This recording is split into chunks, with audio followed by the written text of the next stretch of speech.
დღეს მქონდა შეხვედრა ბანკის წარმომადგენლებთან, იცით რომ დაახლოებით 380 ოჯახის სია გვაქვს ქობულეთის რაიონიდან. Ამ ეტაპზე დაახლოებით 50% არის ბანკის სესხები. მინდა გითხრათ რომ კატეგორიებად დავყავით ეს მოთხოვნები. აქედან ბანკების სესხები დაახლოებით 200-მდე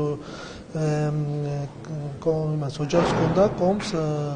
მინდა ვთქვა რომ 90% ამ სესხების არის ამ სესხებში პრობლემა არ ფიქსირდება, მხედველობაში მაქვს გამოსახლების საკითხი ან ახლო მომავალში გამოსახლების საკითხი. მინდა გითხრათ რომ დიდი ნაწილი ამ სესხებლებისა ჩვეულებრივი მსესხებლები არიან, ისინი ითხოვენ გარკვეულწილად რიგ შემთხვევაში პროცენტის დაკლებას ან ვადის გაზრდას.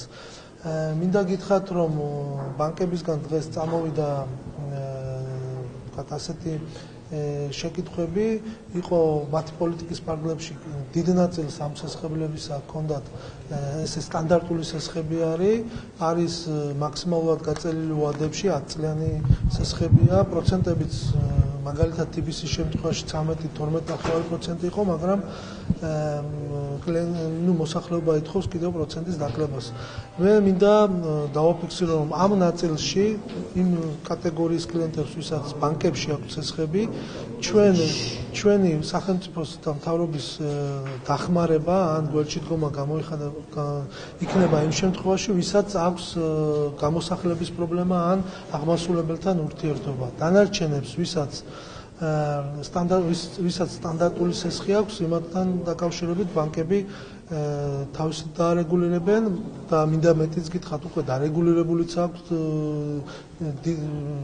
უმრავლეს შემთხვევაში. შესაბამისად ამ კატეგორიის კლიენტებს, ბანკის კლიენტებს ჩვენ ამ ეტაპზე არ ვაპირებთ რომ რაიმე ასე ვთქვათ დახმარება გაუწიოთ.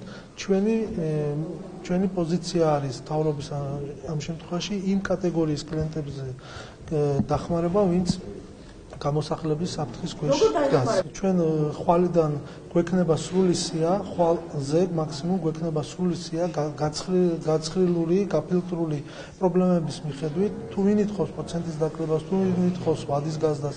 შესაბამისად, ეს კლიენტები გადახდის უნარიანები არიან, უბრალოდ ამ ეტაპზე ითხოვენ განსაკუთრებულ პირობებს, იმ პირობებს, რაც ბანკებს ამ ეტაპზე ხშირ შემთხვევაში არ